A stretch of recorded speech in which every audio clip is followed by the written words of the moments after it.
Hey guys, this is the Betamax man. I've got a Sony SLO 420. This is a linear stereo. It is a stereo, but it's a mono stereo. So they took the mono signal and split it into two tracks. So you have AM radio sound quality. Not FM. Hi-Fi is FM, but this is linear stereo, which is AM quality. But they took the mono and they split it into a left and a right channel. Now this machine will not accept the tape, and I'll show you what it does. And let me show you just exactly what it does, but we can't even put a tape in it, won't even accept it. I even tried to load a tape manually, and when I load a tape manually, it wants to eject it right away. And if I thread a tape in manually and then plug it back in, it will eject the tape automatically. It won't even signify that it has a tape in. So if I put a tape in, unplug it, load a tape manually, plug it back in, it will just automatically unthread. As you can see, this is very filthy. I took the two screws off so I can see inside, but you can see how filthy and dirty this is. This has been in a very rough state. This thing has been abused very badly. It has been sat in storage for who knows how many years. This thing is probably one of the worst Betamax VCRs that I've received. I've never seen one as full of dirt as this one. So what I'm going to do is we can load it manually. I'm going to load a tape manually, so I'm gonna unplug it. I'm going to load the tape manually. We'll plug it back in and I'll show you what it does. But I'm pretty sure that we've got a voltage missing in the power supply. Okay, so we've got it loaded in manually. So if you want to load these things manually, push the cassette in and move the worm gear to the left. So you want to go down and move the worm gear down, and the tape will go inside. And then you turn this. As you can see, this is gonna this is what threads and unthreads the tape. So just thread that up, and so if we plug this thing in, it's gonna instantly eject. Now, if this thing was working properly, when you plug it in, it would not eject. It would actually go into standby. But it's not even going to go into standby. So when we plug it in, it's going to eject.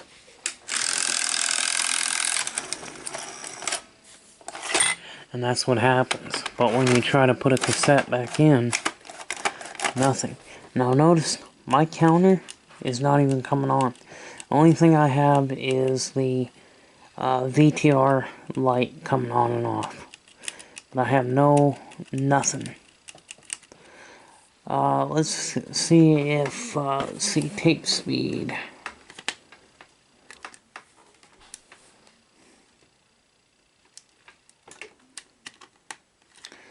I can't even, see, it's up and down, there we go.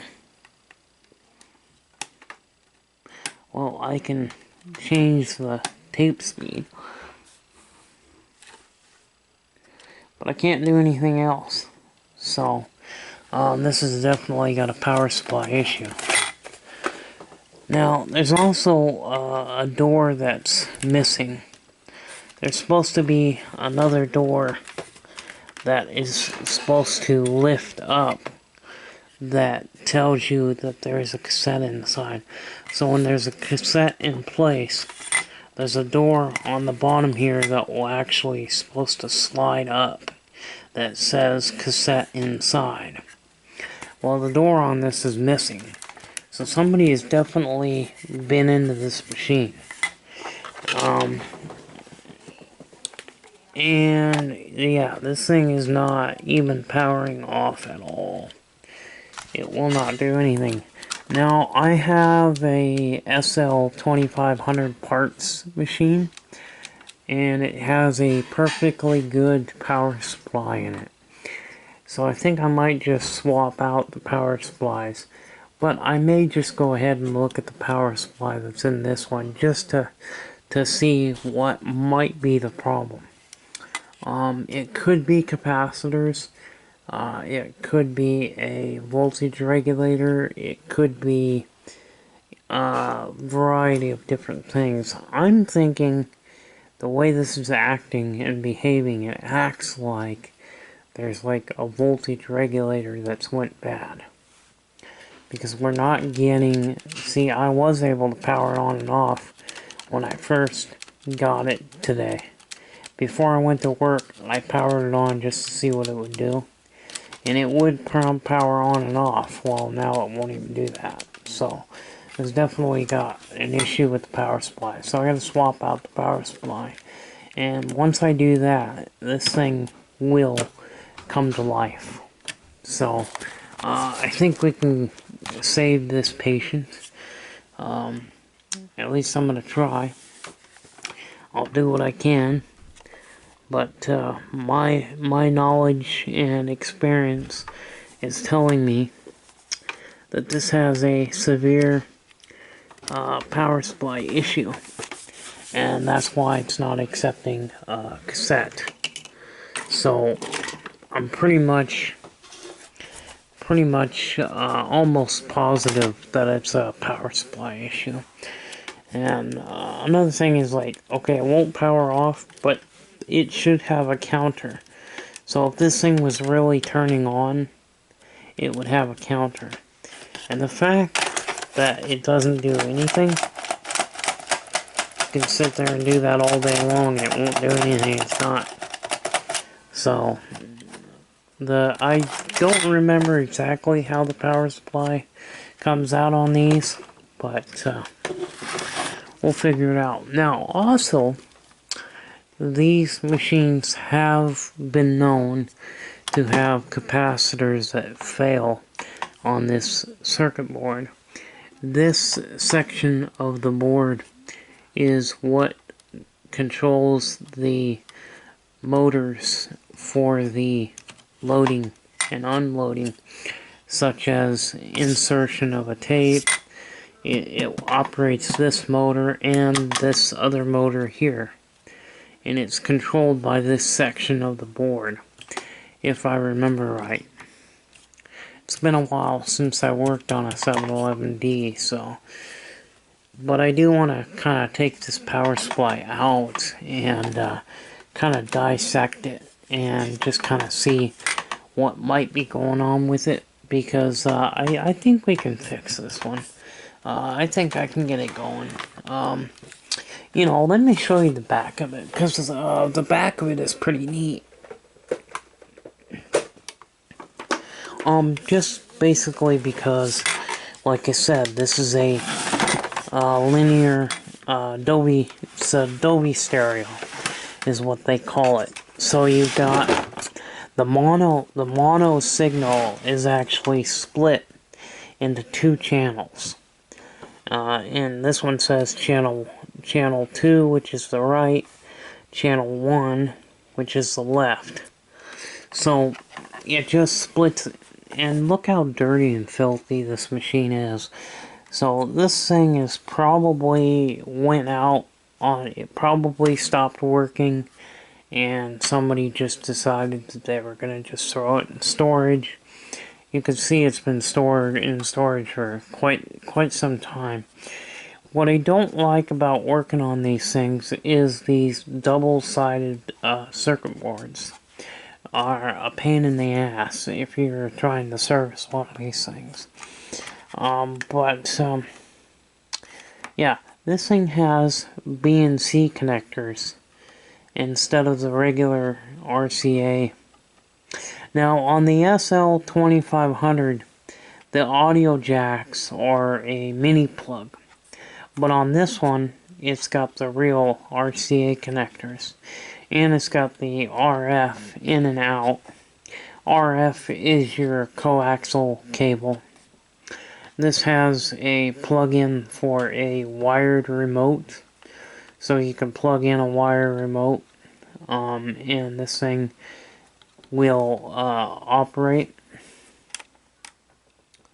And like I said, you got your left and your right, and you got your BNC video in and out. I have BNC adapters that I'll put in this thing, so I'll put in a couple of BNC so I can convert it to RCA, and we'll get this thing going. So this thing does have some screws that hold it in, and I don't remember exactly how to take out the power supply on one of those, but these 3 screws here will actually take off this shielding plate, and then you can take off another plate, because I think this has got 2 plates in it. It's got this black colored plate, and then there's a plate underneath it, and well, you can see that there's a plate underneath it. But this thing is kind of overly engineered, overly complicated mechanism. But they are my favorite mechanisms, because these things can play back tapes that have been, like if the tape is sticking to itself, this thing has enough torque to where it'll unstick the tape. The tape is sticking to itself. Well, with the torque of these 2 motors, it'll actually allow the tape to play. And so you can actually kind of free up the sticking tapes, you know, just because of the torque that comes off this particular chassis. Like I said, it's got, and we'll do a real table motor servicing on this one as well. We're also going to take the cassette housing out and find out if the door is missing, because it feels like it's missing. The door feels like it's missing, so I'm not sure why the door is missing, but there's a door behind here that, like I said, it lifts up when the tape gets inserted. That lifts it up, and it says cassette inside. Well, the power supply came right out. So there's 3 connectors to disconnect it. Actually, there's 4, because you've got the power plug that plugs into that section.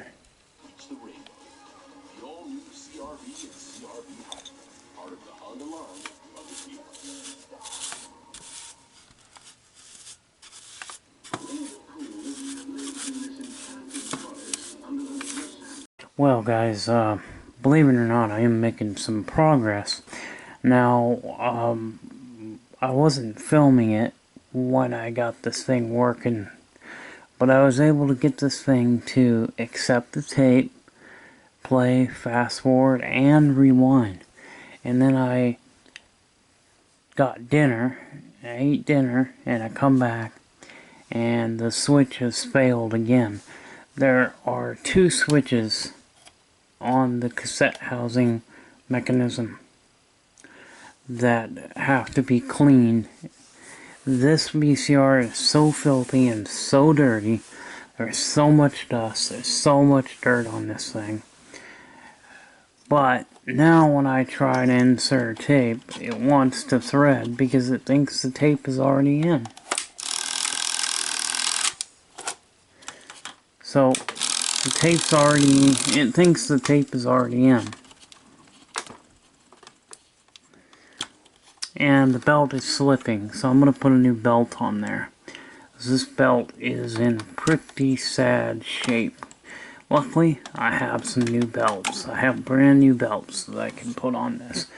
So, we'll do that as well. But I'm also going to re-clean the switch so that hopefully I can get this thing to work. Now, I thought it was the power supply. It wasn't the power supply. Power supply was fine. However, I did replace some of the capacitors. I'm going to unplug this because I'm going to clean the switch again on the cassette housing. We're just going to clean it with some alcohol. I'm going to get some contact cleaner tomorrow when I'm in town, if I can get to town, because we have freezing rain tonight. Well, freezing rain is really bad if you're trying to travel somewhere. In fact, it's pretty unsafe, and I don't know if I'm going to be able to go tomorrow or not, but hey, if I can get into town, if there's not, you know, like freezing rain tomorrow and I can get into town, I can get me some more contact cleaner and some more alcohol. But anyway, so I've got this thing apart, but and I got the counter to come on now. The counter wasn't coming on until I moved the switches back and forth and cleaned them a little bit. So we'll just get this re-cleaned. So there has to be this little, there's a cut washer that goes on to this, which this is part of the loading mechanism. But I'm gonna go ahead and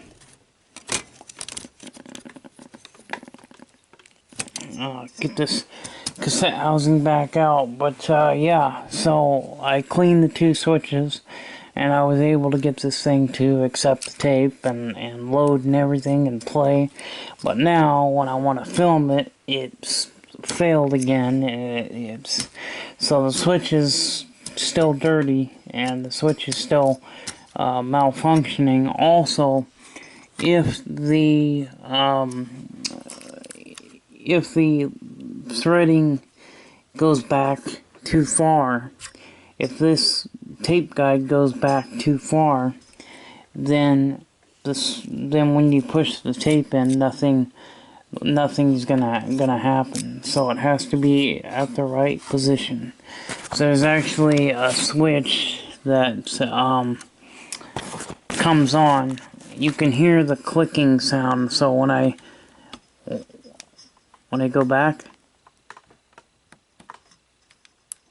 you can hear that click. Hear it?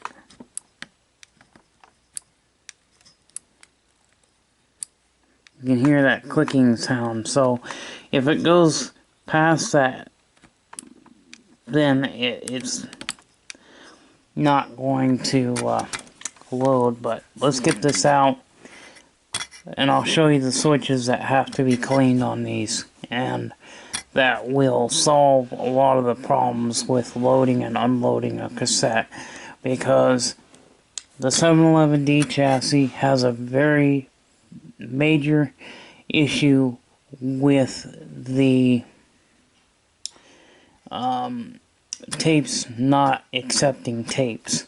If you got an SL 2500 or you've got an SLO 420 like this one, and you've got problems where it won't accept the tape, or the orange light will come on and it won't do anything, well, it's because these switches are dirty.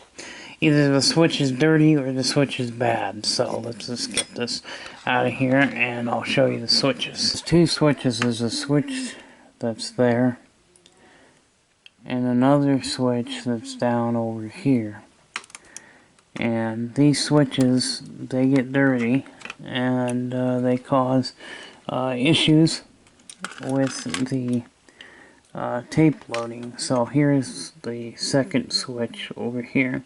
There's a switch here and over here, and those two switches have to be cleaned. So I'm going to clean those with alcohol again and see if we can get this thing to load a tape again on camera.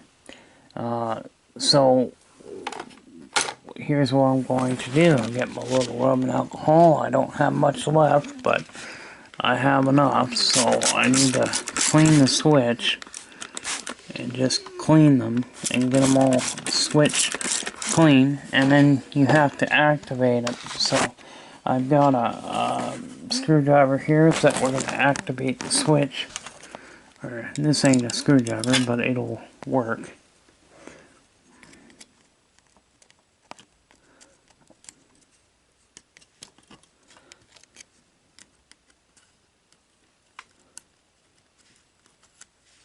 You want to hear it clicking.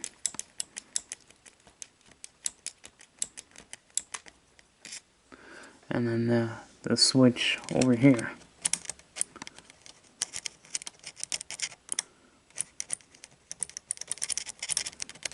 And then just move those up and down like that. And where's my screwdriver? That's what I actually need, because a standard screwdriver will go down in there, activate those switches. This thing has full of dirt. Dust, dirt, grime, I mean, you name it.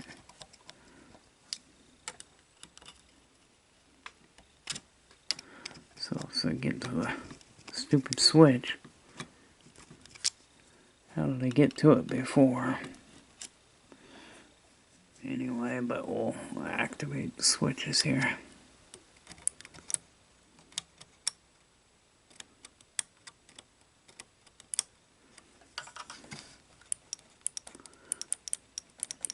Just sit there and activate the switches a bunch of times.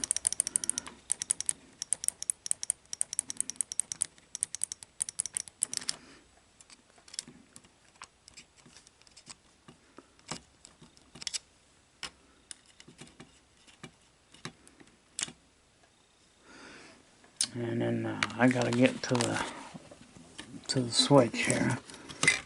Oh, there it is.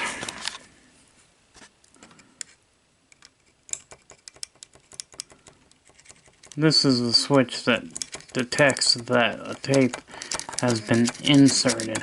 And if this switch is not working right, it'll have problems, which this one's not clicking like it should.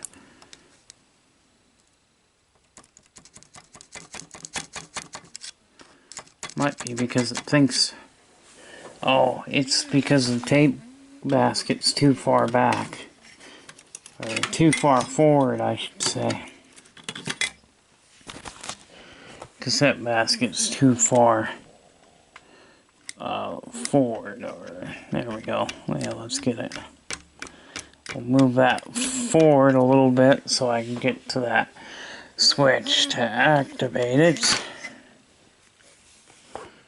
And you gotta kind of do it where you're able to get to it kind of quickly, but I'm gonna, there we go, just like that. You want to hear that clicking.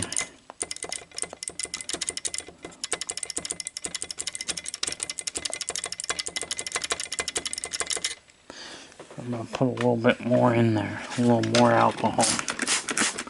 And I wish I had contact cleaner, but like I said, I gotta get some tomorrow.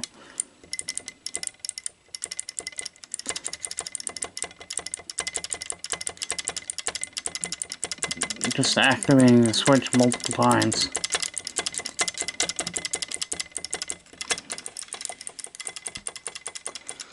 Well, I guess I can show you what I'm doing here. Now, we're going to activate this one. And we're going to clean this one. This one's actually okay. This switch is, well, this might be the switch down here that's having the trouble. Just activate it multiple times with some rubbing alcohol. Now we're going to try and see if our tape will go in on camera. It should. I may have to replace those switches though.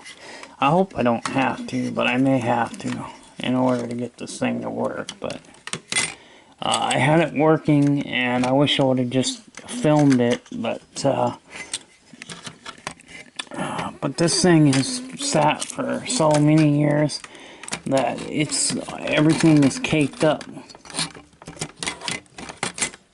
And just everything.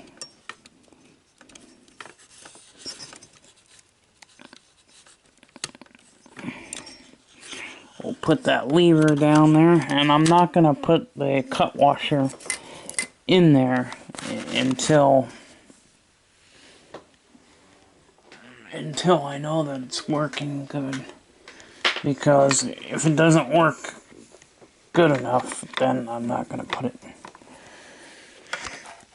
Come on, where's the plug? A stupid plug. Yeah, this power supply came out of a parts deck. It came out of a 2500. So, but with this belt messing up,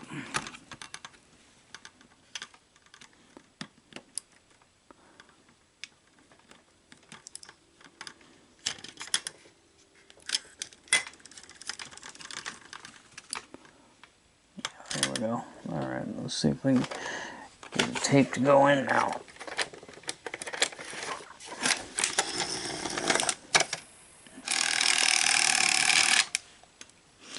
Alright, now we're gonna see if we can get it to do something.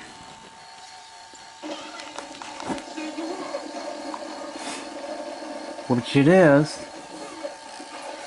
Now, is this Beta 1? Yeah, I think this was a Beta 1 recording. It was like a test recording. This is having problems though. I mean, we got serious playback issues. Right? I mean, we're obviously going to have to get it a lot better than that.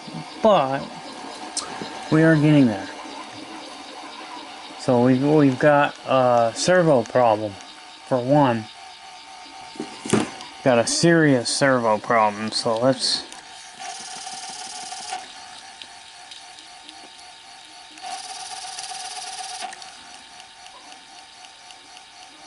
Yeah, I know I made test recording, and I don't know if this test recording is any good.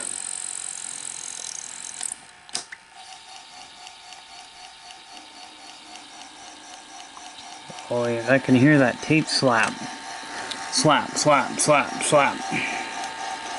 See that capstan motor?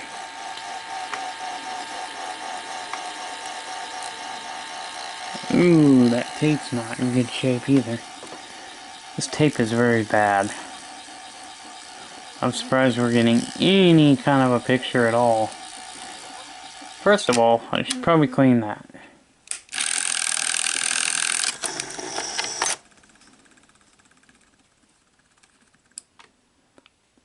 Yeah, and that slipping belt is another issue, but we're just gonna see if we can get this thing to play properly.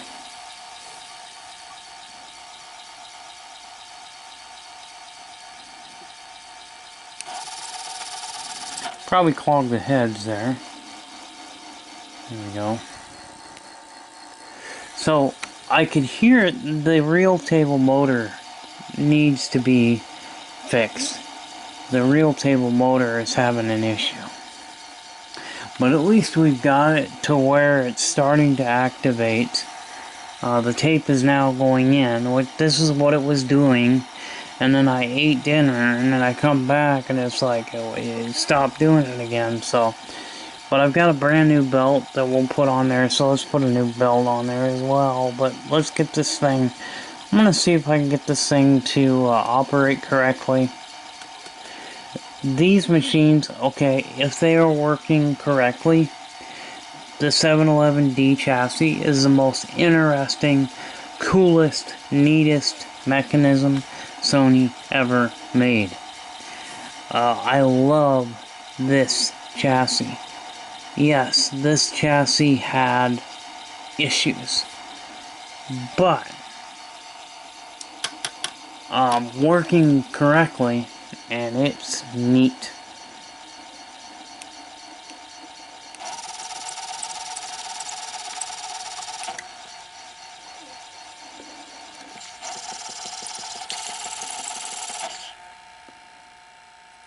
Sticking now.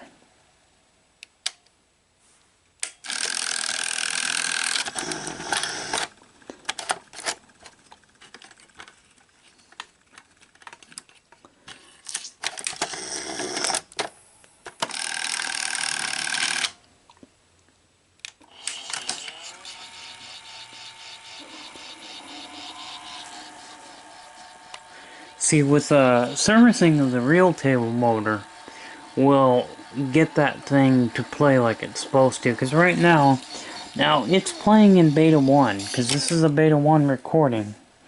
Okay, and now the it is stopped.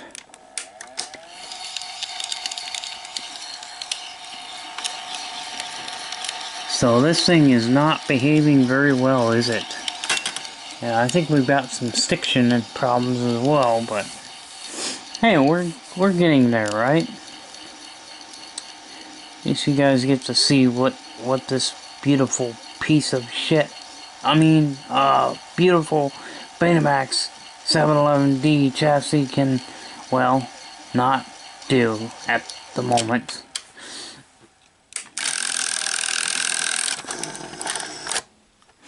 I like how it kicks it out, you know, like it kicks the tape out.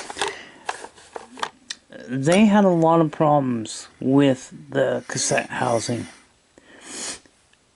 Sony actually did an improvement on the gear. They went to a metal gear. You see, this has the metal gear. Some of them had a plastic gear, and they would always break. So these gears were always problematic. Now you can buy an assortment of variety of different types of plastic gears. I actually bought some, and they came from China, and it took me 4 months to get it. No kidding, it took me 4 months. Well, probably took that long because that was back when COVID was happening, and I think they even shut the border down for a short period of time. But let's, but I know it's sticking to the drum.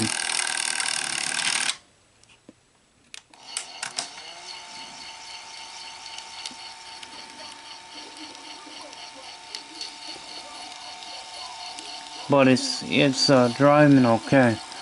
Oh yeah, I replaced capacitors. And let me show you the capacitors that were changed. So some of the capacitors were here. These caps, all these caps have been changed. So all those capacitors were changed. And those capacitors are on this side of the board that were changed. I did change this one on this side, but here's your, this is for your motor drive. So this circuit board does control the drive for the motor.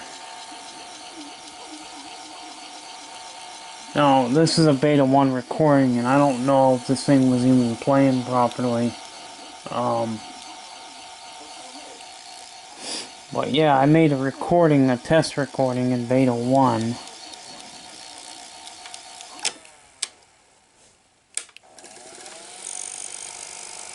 But it is starting to get smoother. But I think, there we go, it's starting to...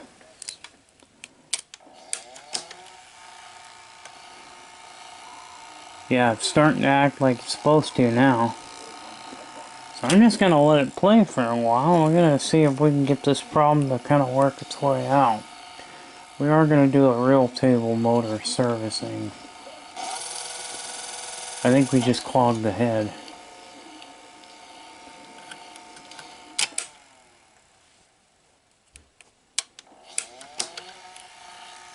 But you can hear it now. It's starting to...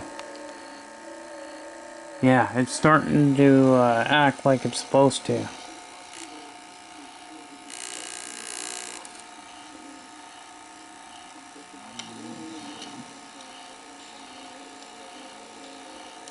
Okay, this is Beta 3 recording.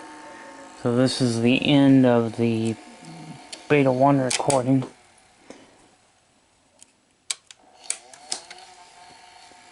Yeah, this Beta 3. This is in Beta 3. Was that Power Ranger recording? And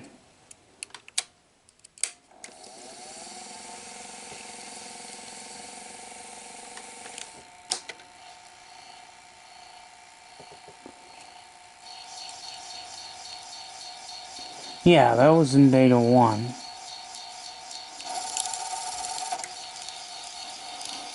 Yeah, that was a Beta 1 test recording. So it might just, it's having some servo problems, but I wanted to get the cassette housing working on it before I did anything else. So now we can do real table motor servicing once I know that this thing is. But we're getting there. We're getting there.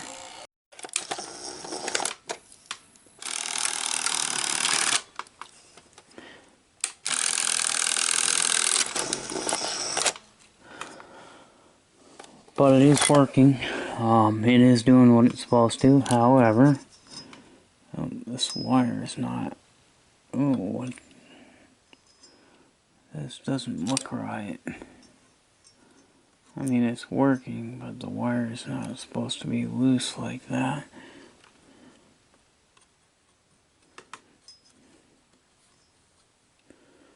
Yeah, I'm surprised this cassette housing is even working, actually. The cool thing about the 420 is that it has stereo. It's not hi-fi stereo, it's linear stereo. They took the mono track and split it into 2 channels so that you have a left and a right speaker. And so it actually records as 2 different tracks of audio on the bottom of the tape. And this machine was listed as a hi-fi stereo. The guy just didn't know what he actually had. He didn't realize that this is not just a... This is not a hi-fi machine. It's not a hi-fi stereo. It's a Dolby stereo is what they call it. They call it Dolby stereo because it's linear. It's mono. It's a mono signal that's been split into 2 channels, a left and a right speaker. So, if we take a look at the connectors on the back of this thing, you'll see that it actually has a left and a right speaker. So it's got, so we got this in the way because I had this out. Had the circuit board out. But yeah, there's you can see that there's a white and a red for your audio. Here's the BNC connectors. I've got BNC connectors here. This machine is gonna take me a little while to get this thing to where it's fully operational. But there is supposed to be a cut washer there for the so that this piece doesn't come flying off, because if this piece comes up, it can pop out of place without that cut washer. But I actually lost the cut washer, so I'm gonna have to harvest one off of the parts deck and put on there and put that in there so that that won't fly off. But I just wanted to get that switch clean so that it would accept tapes, and it's now accepting tapes where you've seen in the beginning it wasn't.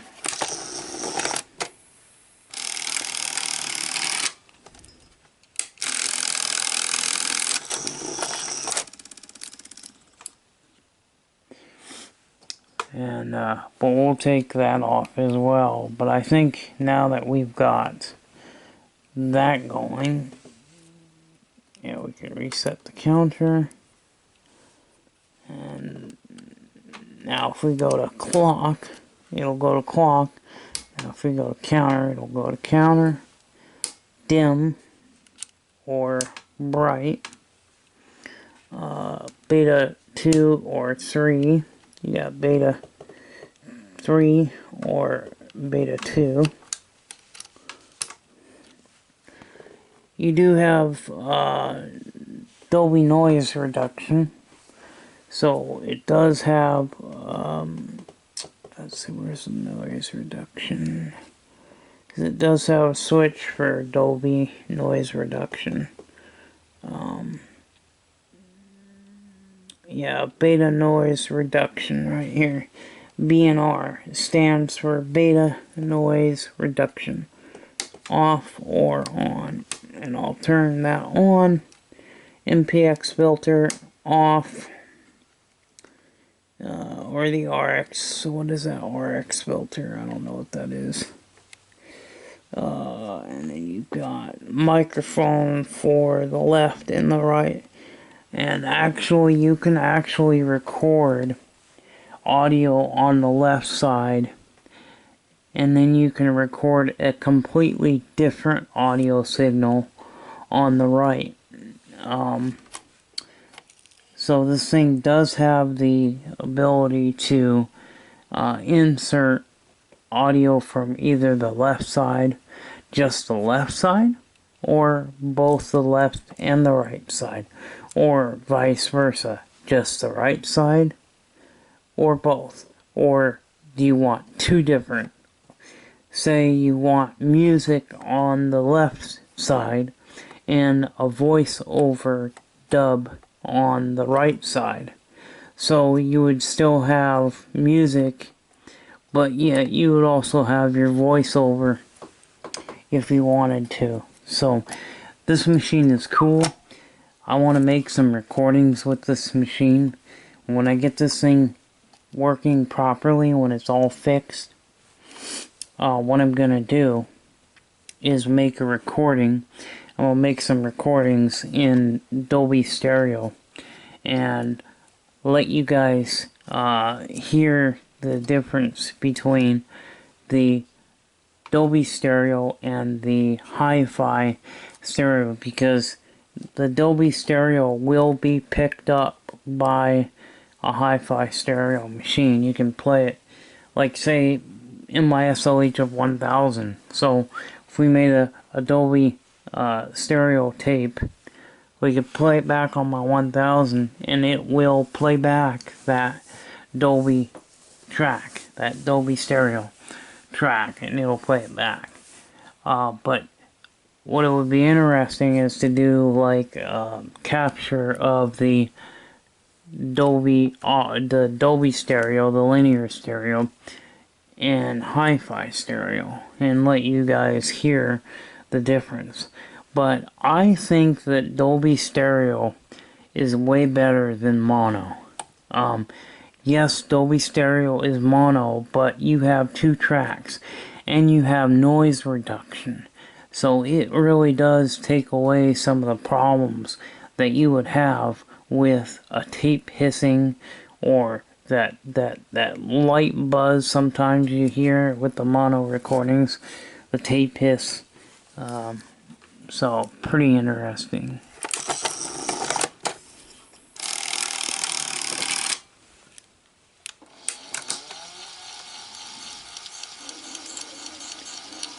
It may just be having problems playing back a Beta 1.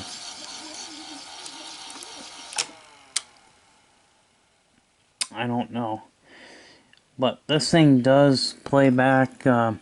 See, this would have been recorded off of my SL7200, which I've got just sitting on the floor right now. I actually really don't have a spot for it right now at this point in time. I do need to make a shelf for it, because I do want to make a recording. I want to make some more recordings in the original Beta 1 speed. But I like the way it kicks it out. So we'll do a servicing of the real table motor. And I think I'll put the cassette housing back together do a test recording. Well, not a test recording, but I mean, put the cassette housing back together and do a real table motor servicing. One of the things that's concerning me is that when I turn, you hear that? When I turn the reel, I can hear the rubbing. So the coils are rubbing. The magnet is actually rubbing up against the coils. The rotor. So I don't like that, but I think it's because this machine has been sat in a unheated environment. It's been stored incorrectly. I don't hear anything in the drum motor. I don't hear any problems or see any problems with the, well, no, wait, I can hear, you can hear the bearing just barely, but you can hear the bearing in the head drum motor.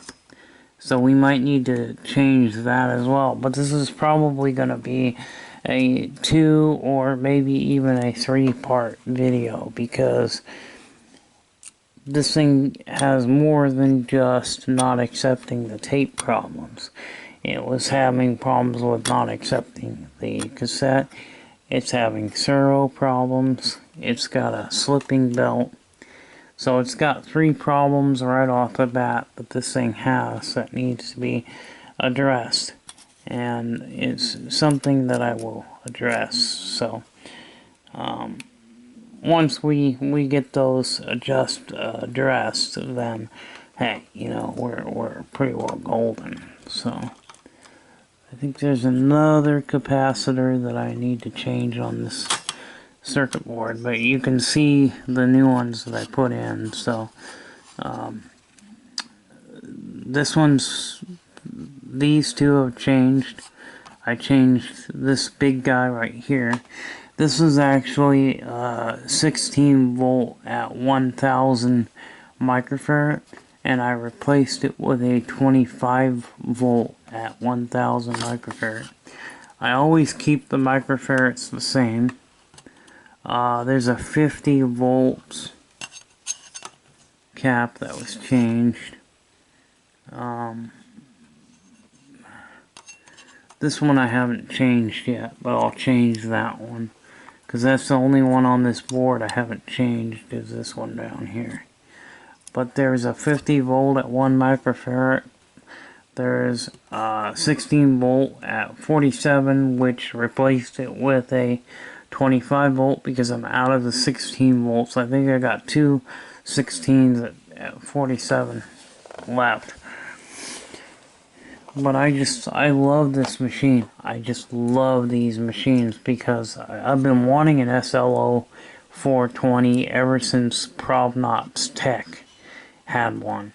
It seems like when he gets a different beta machine, then I want that beta machine, right? So then I go and hunt for it, and I get one. It seems like I'm not in competition with them.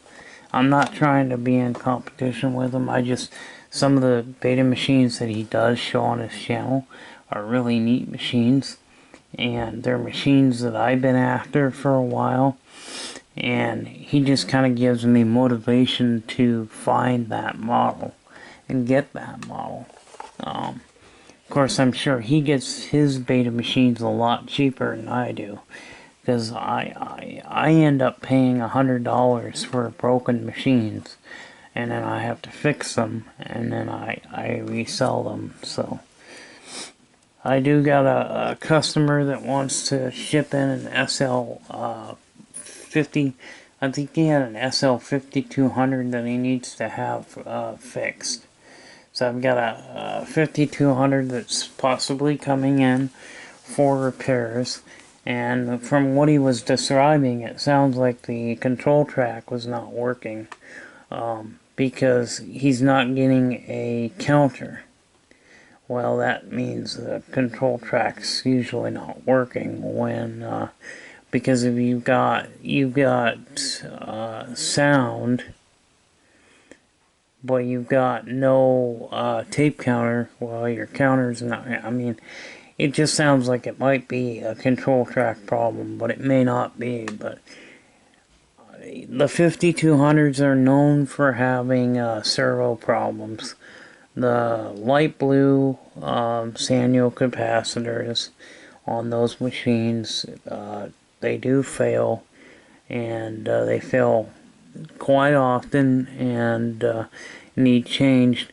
When you're changing capacitors in a servo circuitry, you always have to go in and make adjustments. So you need to do the adjustments on tapes that have been recorded with machines that are in perfect alignment. But yeah, I'm gonna get a new belt on here. I'm gonna unplug this and get a new belt for this, and let's do a real table motor servicing. Like I said, this is probably gonna be a 3-part video. Yeah, I bought a bunch of these. These are MCM electronics, but they're just generic belts. And I think the belts that I have are gonna be just a hair too small. So let me see what I've got a size that might be, I don't know, because I think if I put this size, it's going to be too big. So I think some of the sizes I have are too big, or too small. So that's going to be too, yeah, that's definitely going to be way too big. Yeah, that's too big. So we'll just, yeah, as I put that one on.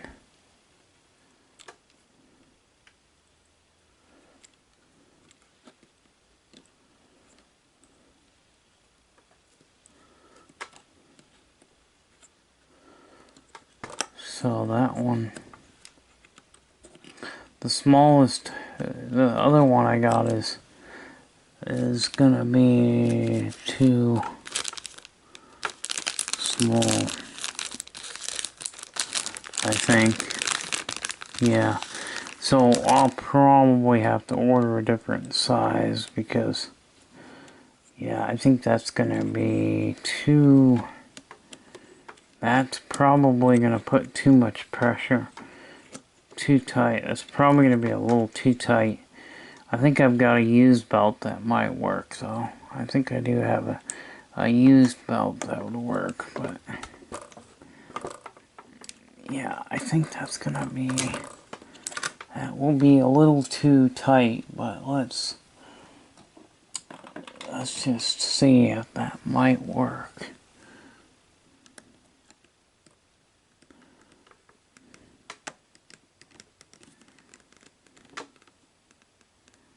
Yeah, I don't know if it'll,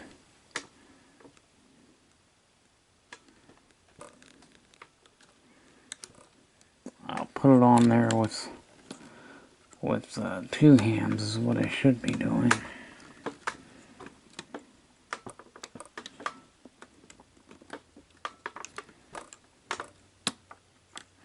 But I think that's going to be too tight, but let's try. Yeah, that belt is definitely a little tight, and it may be too tight for the loading motor.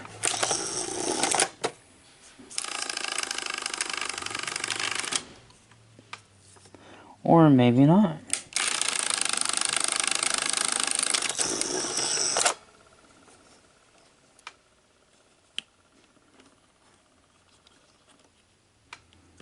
No, it's too tight, because it's actually so tight that it's not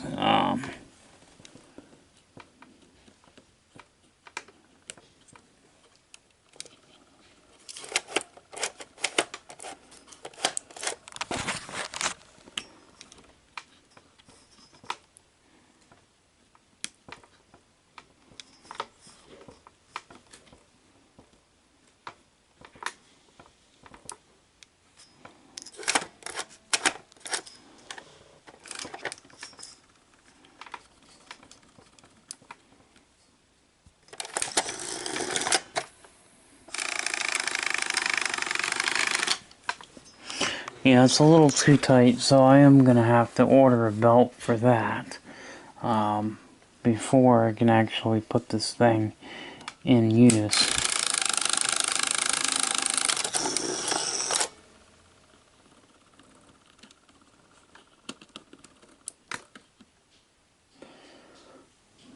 Yeah, so what I'll do is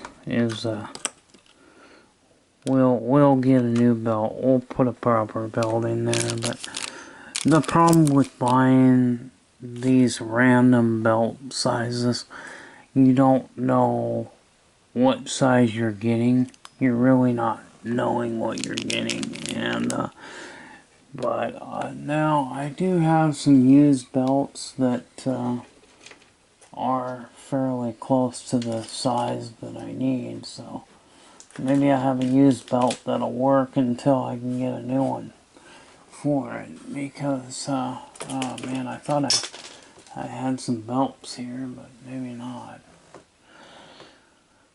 Thought I had a used belt that might have worked until, you know, just until I got, oh, here's one that might work until I can get,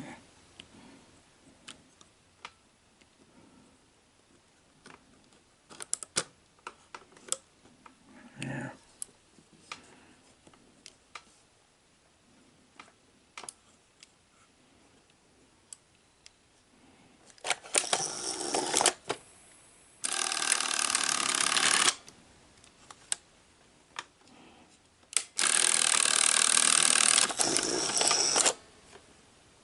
Oh, that'll work perfectly.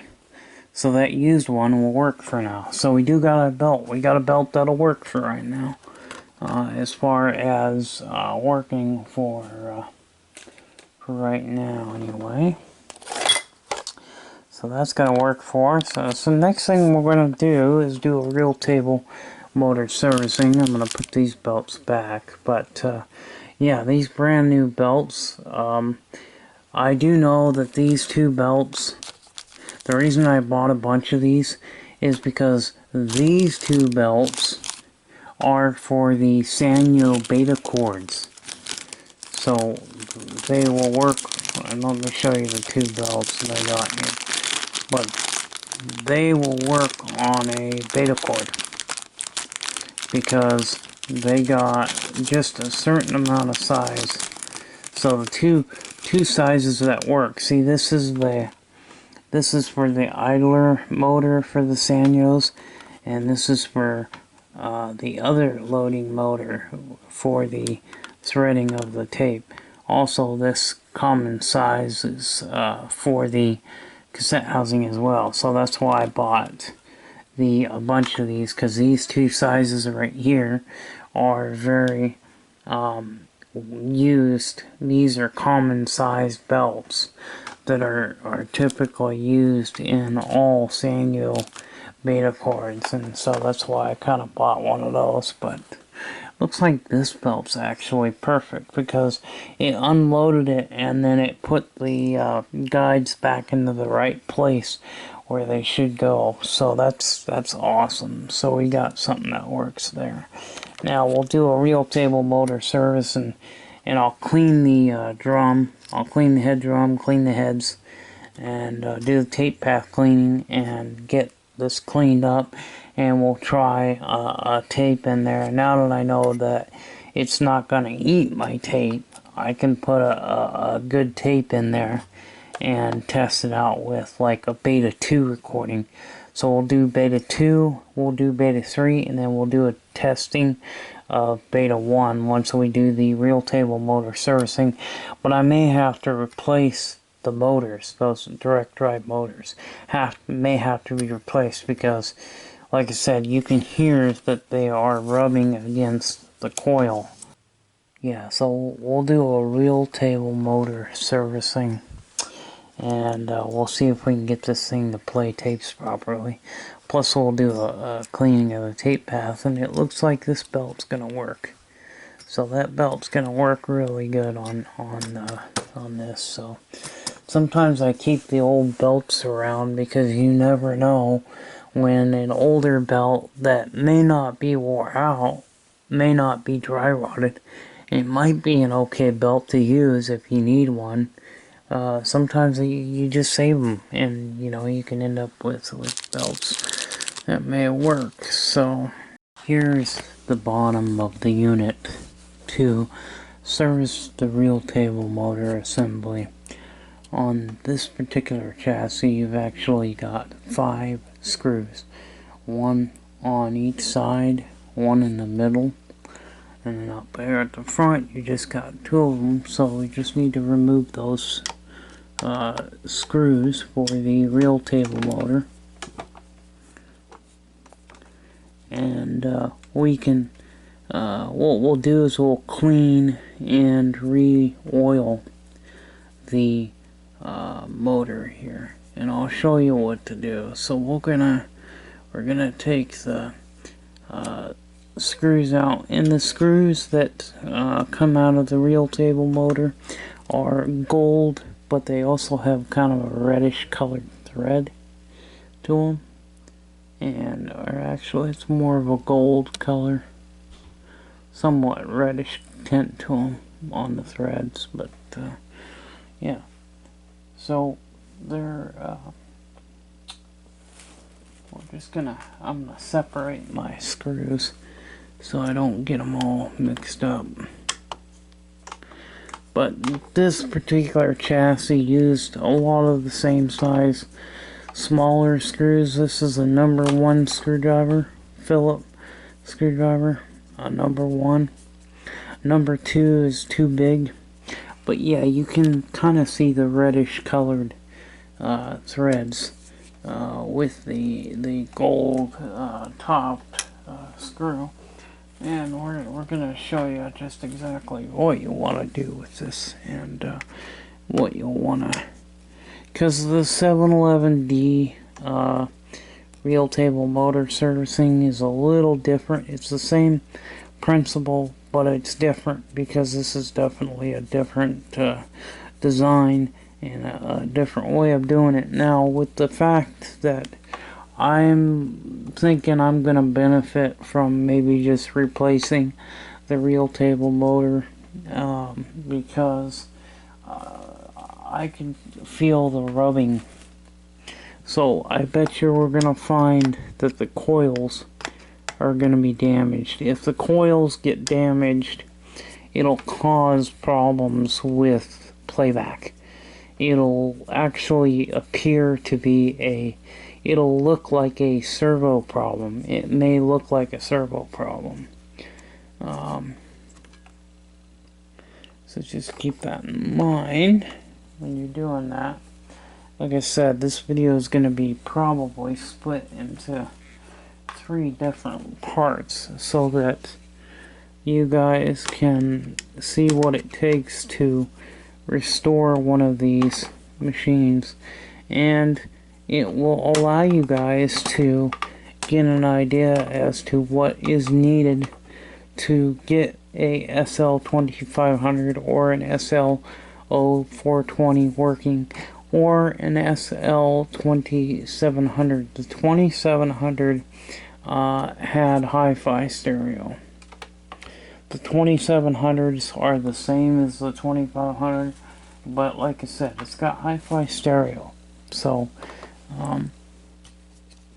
and now you can just simply lift the reel table motor assembly up, and we'll just go ahead and we can do a visual inspection. But yeah, I can hear the coils rubbing, and so that's gonna, well, maybe they're not, but they felt like they were rubbing. Now maybe the brakes are sticking. Sometimes the brakes stick because this is the brake system. This solenoid activates the brakes, and the brakes push up against both reels. So the reels should actually spin real freely, and they're really kind of gummed up. So I think doing this reel table motor servicing will definitely fix the issues that we're having with the picture. problems. But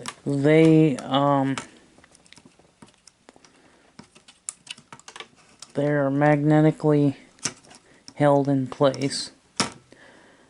So I'm going to take a look at the coils, and I'm not really seeing any damage to the coil except for this one.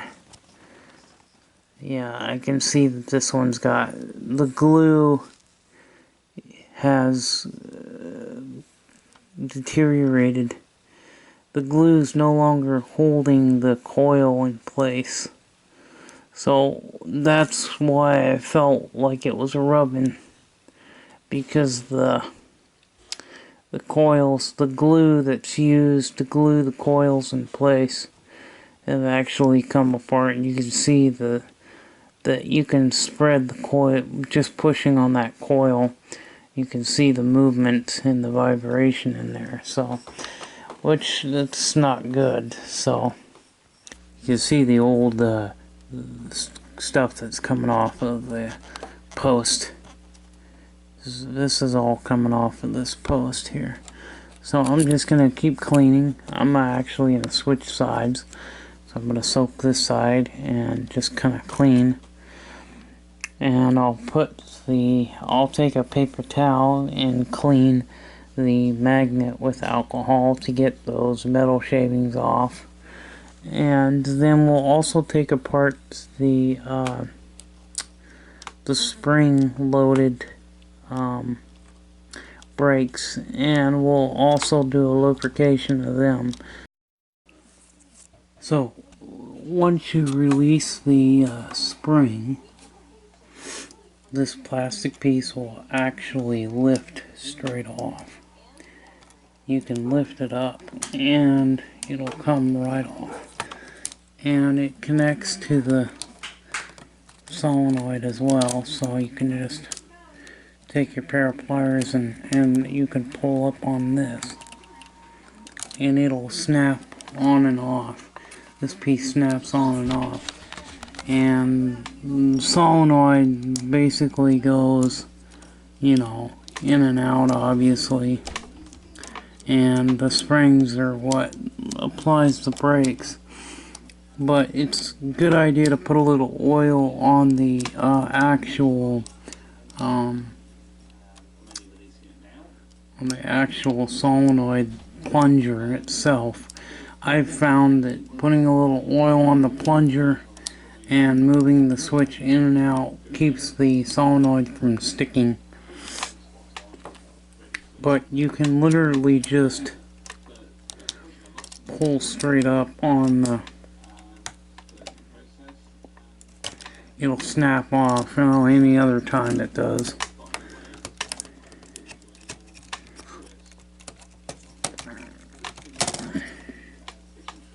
But it's supposed to just basically snaps on and off.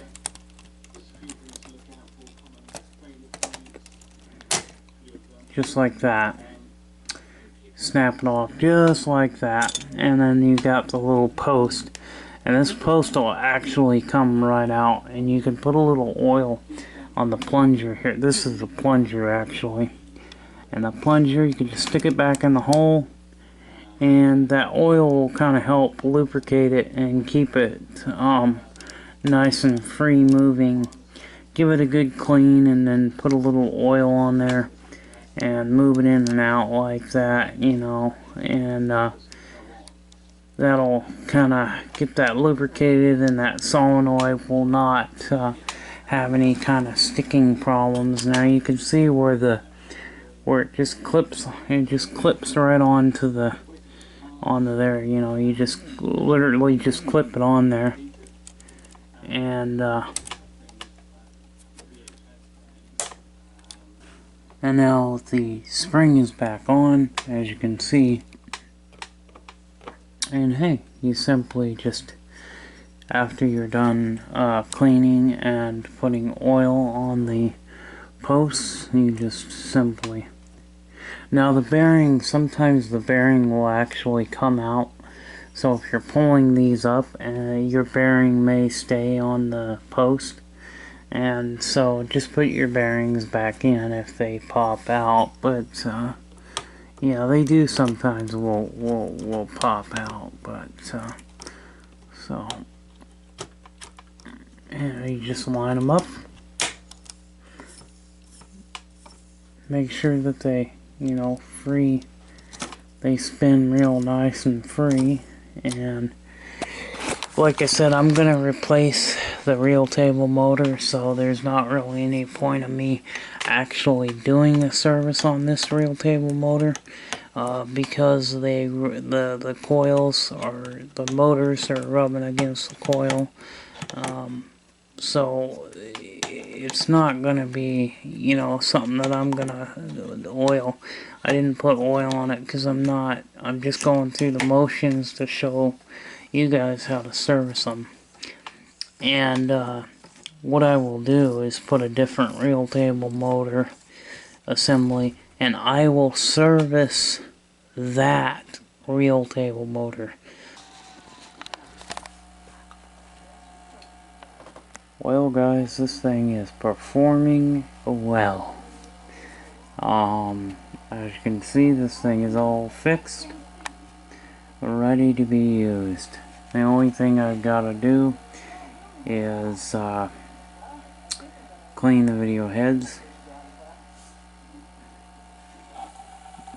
It's Beta 1, and in Beta 1, picture search is blanked. But a Beta 2 tape and a Beta 3 tape has picture search. Just not Beta 1. And this is a Beta 1 recording. I made a Beta 1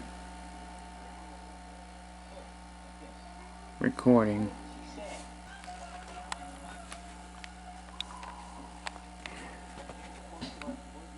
Good quality Sony tapes, you know, they're really the best tapes, because this tape is pretty old. It's 30 plus years old, and I made this recording a few months back on this old test tape that I had. And you know, it just goes to show you the quality of Sony's cassettes.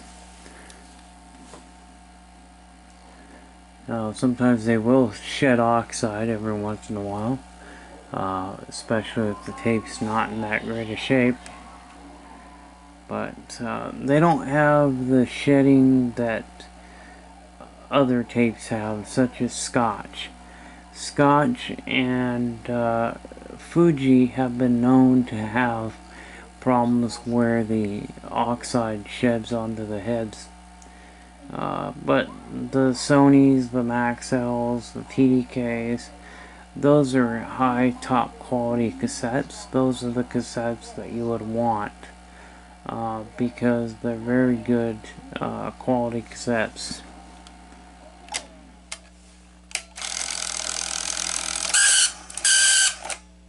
It's squeaking a little bit because it needs to have some new grease put in.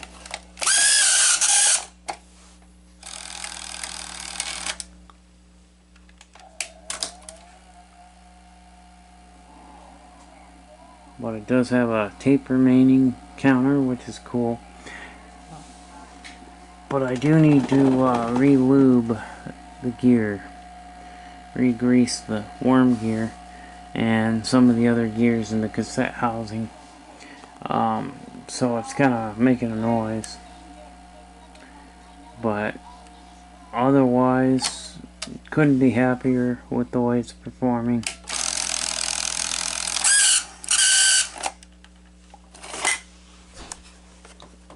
So there we go. We got another beta machine saved from the scrap heap. You'll notice that I have a door. I put a door on here.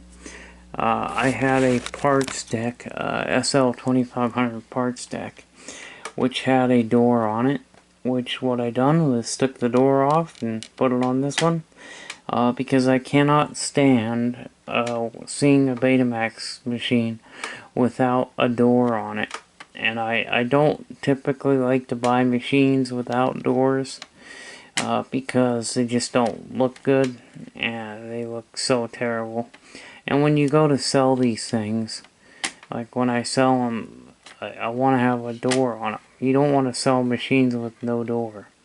I've had a couple machines that didn't have a door, and I had a hard time selling it because of that. I had one guy say, well, do you have the door for it? I want to buy it, but only if you have the door. And I said, no, I don't have the door. It was one of the SLO 750. I had an SLO 750.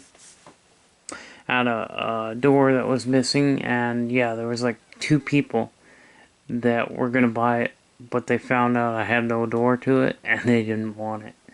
So sometimes, I mean, you can't blame the guy for not wanting one without a door. I mean, you know, it's just doesn't look good, you know what I mean? So, anyway, with that being said, this is all pretty well done.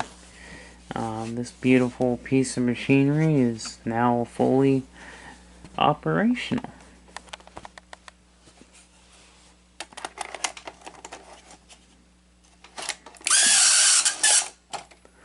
We gotta correct that squeak, but there we go. So, anyway, I hope you guys enjoyed seeing me work on this piece of equipment. What I ended up doing was changing out the reel table motor assembly, and I did do a service on it. Uh-oh, we got a clogged head. Yep, it clears up here in a minute. There we go, it's starting to clear up. Anyway, but yeah. But I changed out the reel table motor, and I did service the new reel table motor. You'll see in the videos that I was showing you how to service the reel table motor, and I was showing you on the original reel table motor that was in here, and I put a different one in and serviced that one.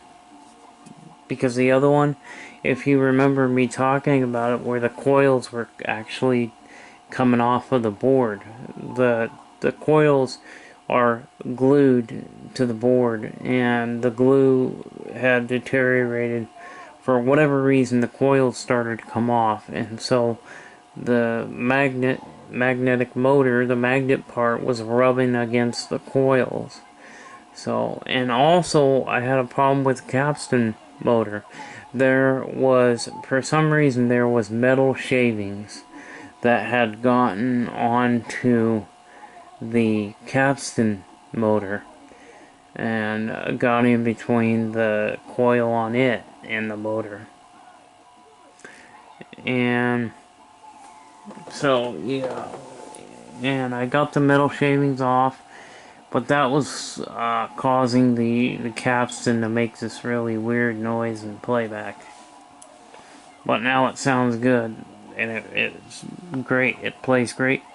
Did a real good cleaning on the capstan, took all the metal shavings. I think the metal shavings came from the reel table motor, because the coils were coming off the board, and the magnetic motor was rubbing up against it. Well, it was throwing shavings off. The shavings were getting thrown off onto the capstan motor, and so the capstan motor wasn't spinning correctly because the metal shavings were in there. I'm surprised it didn't ruin the capstan motor because, you know.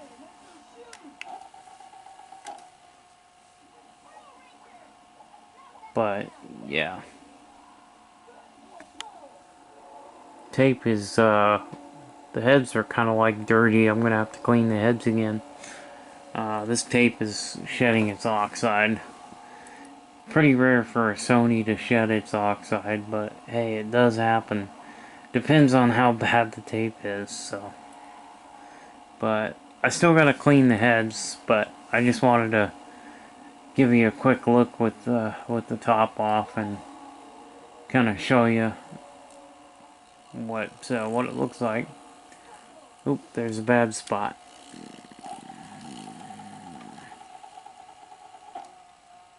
There we go. Anyway, this thing is done. It's fixed, and I am ready for the next project. I've got a Sony SLS 600 coming into the mail, and I've got a Sanyo Beta VCR. It is a Sanyo 7500, I believe it is. Yeah, 7500. Now, the Sanyo Beta Hi-Fi 7500 is a high-end Beta Hi-Fi deck for Sanyo. And that particular model is not a 4-head, but it is a 3-head. So, the 3-head, and it does have, I believe it does have frame by frame, but anyway, I've got a Sony and a Sanyo Beta coming. We've fixed the Super VHS deck, and that deck is now up here, and it is now being put into service. This is going to be my main playback tape deck for playback and recording. Actually, that's going to be my recorder. My JVC down on the bottom there is going to be my playback machine. So if I wanted to copy some tapes, I could use that for a recorder or a playback deck. And this beautiful piece of machinery, I plan on making a few recordings with it, just to see what, you know, Dolby stereo is like for Beta. There's only a couple of Beta machines that I know of that had Dolby stereo. However, the UK had more models with Dolby stereo for the Beta format. There weren't very many Dolby stereo Betas. Most of them were either mono or hi-fi.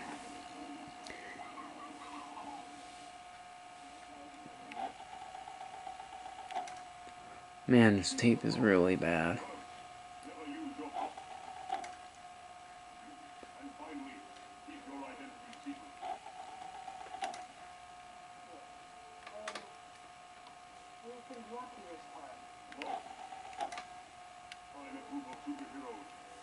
Anyway,